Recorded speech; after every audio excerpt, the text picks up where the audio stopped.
So Kent mentioned the story of the herdmans. After we hear a story again and again, it can lose some of its ability to grip us, to move us. And one way to recapture sort of the newness of the Christmas story is to see it through the eyes of someone for whom it is new. And I think the most fun way to do that is Barbara Robinson's book, The Best Christmas Pageant Ever.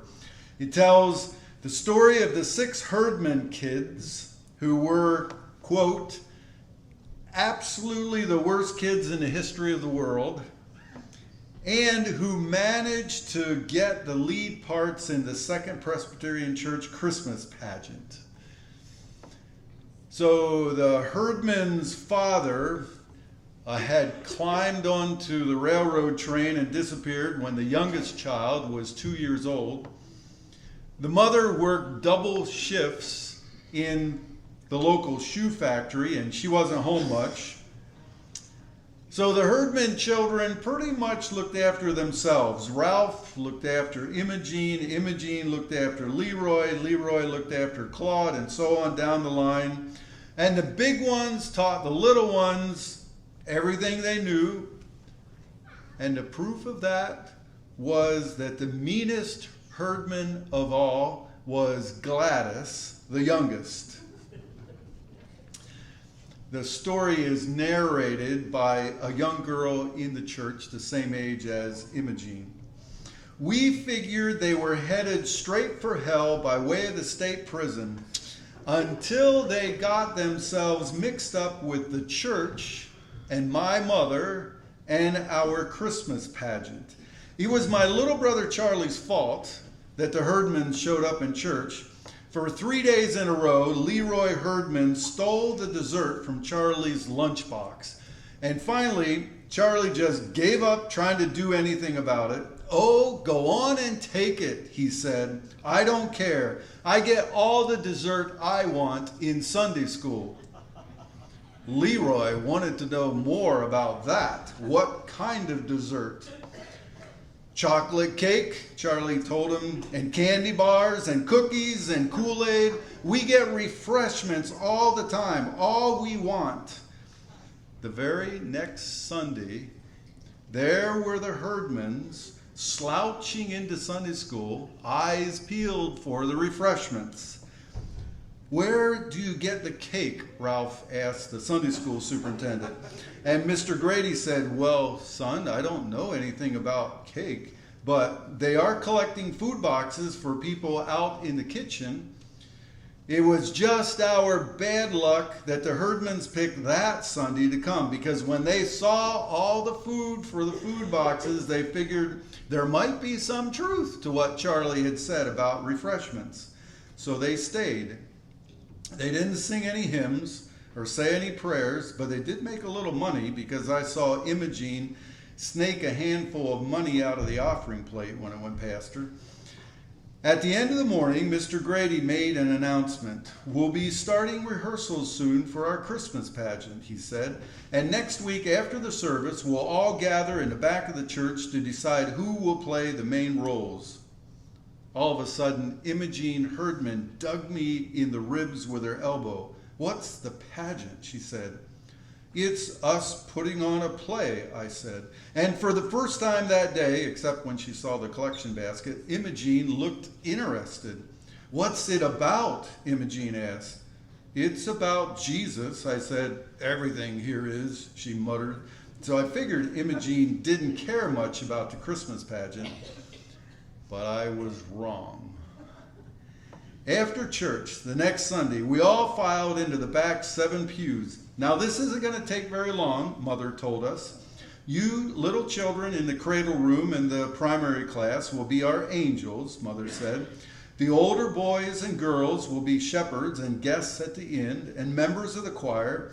And we need Mary and Joseph and the three wise men and the angel of the Lord. I know that many of you would like to be Mary in our pageant, but of course we can only have one Mary.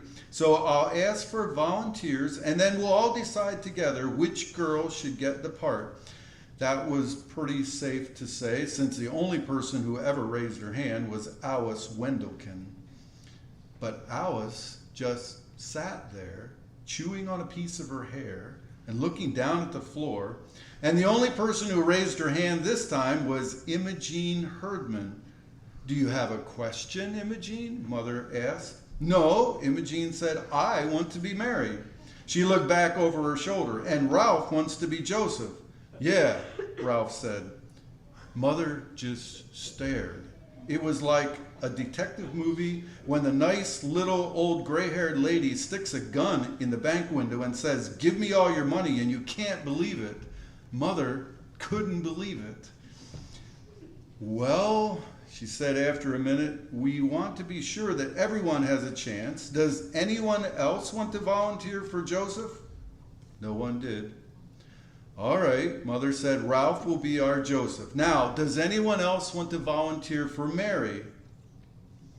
Nobody volunteered to be the wise men either, except Leroy, Claude, and Ollie Herdman. And so there was my mother stuck with a Christmas pageant full of Herdmans in the main roles. There was one Herdman left over and one main role left over, and you didn't have to be very smart to figure out that Gladys was going to be the angel of the Lord. "What do I have to do?" Gladys wanted to know. "The angel of the Lord was the one who brought the good news to the shepherds," Mother said. Right away, all the shepherds began to wriggle around in their seats, figuring that any good news Gladys brought them would come with a smack in the teeth. While everybody was leaving, Mother grabbed Alice Wendelkin by the arm and said, "Alice, why in the world didn't you raise your hand to be Mary?" "I don't know," Alice said, looking mad. But I knew. I'd heard Imogene Herdman telling Alice what would happen if she dared to volunteer. The first rehearsal for one of these pageants was usually about as much fun as a 3-hour ride on the school bus and just as noisy and crowded. This rehearsal, though, was different. Everybody shut up and settled down right away for fear of missing something awful that the Herdmans might do. When they arrived a few minutes late, Mother said, "And here's the Herdman family. We're glad to see you all," which was probably the biggest lie ever said right out loud in the church. Mother separated everyone into angels and shepherds and guests at the end, but right away she ran into trouble. The thing was, the Herdmans didn't know anything about the Christmas story. They knew Christmas was Jesus' birthday, but everything else was news to them. The shepherds, the wise men, the star, the stable, the crowded inn. Mother said she'd better begin by reading the Christmas story from the Bible. Among other things, the Herdmans were famous for never sitting still and never paying attention to anyone. Yet here they were, eyes glued to my mother and taking in every word. When Mother read about there being no room at the inn, Imogene's jaw dropped and she sat up in her seat. "Not even for Jesus?" she asked. Well, now, after all, Mother explained, nobody knew the baby was going to turn out to be Jesus. Ralph spoke up. "You said Mary knew. Why didn't she tell them?" "I would have told them," Imogene put in. "Boy, would I have told them." "What was that they laid the baby in?" Leroy asked. "That manger, is that like a bed?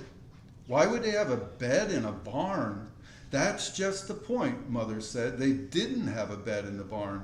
So Mary and Joseph had to use whatever there was. A bed of hay where the animals ate. What would you do if you had a new baby and no bed to put the baby in? "We put Gladys in a bureau drawer," Imogene volunteered. "Well, there you are." Mother blinked a little. "What about the wadded up clothes?" Claude wanted to know. "Swaddling clothes," Mother sighed. "Long ago, people used to wrap their babies very tightly in strips of cloth. You mean they tied him up and put him in a feed box? Imogene said. Where was the Child Protective Service? What does it mean, wise men? Ollie wanted to know. Were they like school teachers? Actually, they were kings, Mother explained. Well, it's about time, Imogene muttered. Maybe they'll tell the innkeeper where to get off and get the baby out of the barn. What's frankincense and myrrh? Leroy wanted to know. Precious oils, Mother said, and fragrant resins. Oil, Imogene hollered. What kind of cheap king hands out oil for a present? Then Mother explained that King Herod had sent the wise men to find a baby. Was it him that sent the crummy presents? Ollie wanted to know, and Mother said it was worse than that. He planned to have the baby Jesus put to death. He just got born and already they're out to kill him? Imogene asked. On the night of the pageant, we sang 2 verses of O Little Town of Bethlehem, and then we hummed some more O Little Town of Bethlehem while Mary and Joseph came in from a side door. For once, they didn't come through the door pushing each other out of the way. They just stood there for a minute as if they weren't sure they were in the right place. Because of the candles, I guess, and the church being full of people, they look like the people you see on the 6 o'clock news, refugees. It suddenly occurred to me that this was just the way it must have been for the real Holy Family, stuck away in a barn by people who didn't much care what happened to them. They couldn't have been very neat and tidy either, but more like this, Mary and Joseph. Imogene's veil was cockeyed as usual, and Ralph's hair stuck out all around his ears.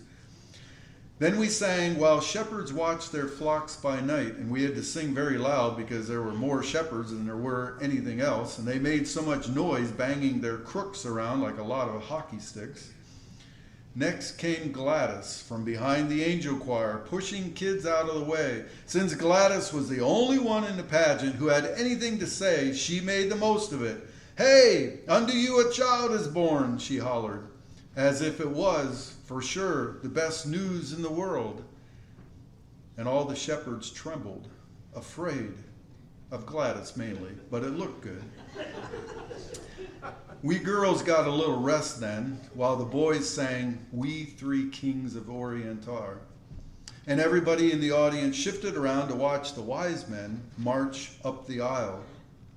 What have they got? Alice Wendelkin whispered. I didn't know, but whatever it was heavy. Leroy almost dropped it. He didn't have his frankincense jar either, and Claude and Ollie didn't have anything, though they were supposed to bring the gold and the myrrh. I'll bet it's something awful, Alice said. It was a ham. And right away I knew where it came from. The church gives away food baskets at Christmas, and it was from the herdman's food basket. It still had the church's ribbon around it. I'll bet they stole it, Alice said. They did not. And if they want to give away their own ham, I guess they can do it. But even if the herdmans didn't like ham, that was Alice's next idea. They had never before in their lives given anything away except lumps on the head. So you had to be impressed. Leroy dropped the ham in front of the manger, and they went and sat down in the only space that was left. While we sang What Child Is This?, the wise men were supposed to confer among themselves and then leave by a different door so everyone would understand they were going home another way. But the herdmans forgot, or didn't want to, or something, because they just sat there. Everyone had been waiting all this time for the herdmans to do something absolutely unexpected.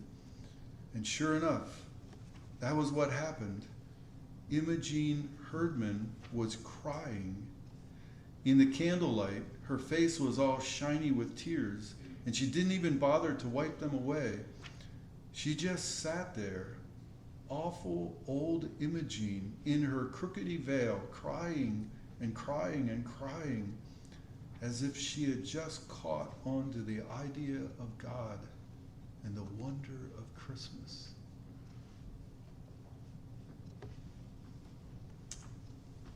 So seeing the story through the herdman's eyes, Here's one thing that hit me fresh. Jesus faced shocking indignities in his birth. The real Mary and Joseph would have looked like people that you see in the 6 o'clock news, refugees. Unsure where they should be, if they were in the right place. They wouldn't have been neat and tidy. Then Imogene's outrage at the Christ child being born in the barn, where was the CPS, is a much more accurate picture than us thinking of this Christmas card like stable, everything antiseptically clean, well lit, smelling only of fresh hay. And since there aren't that many barns anymore, if Jesus was born today, he very possibly would be laid in a bureau drawer. The indignity of a bureau drawer is pretty equivalent to a manger. And Jesus was born into this life in danger from Herod's paranoia.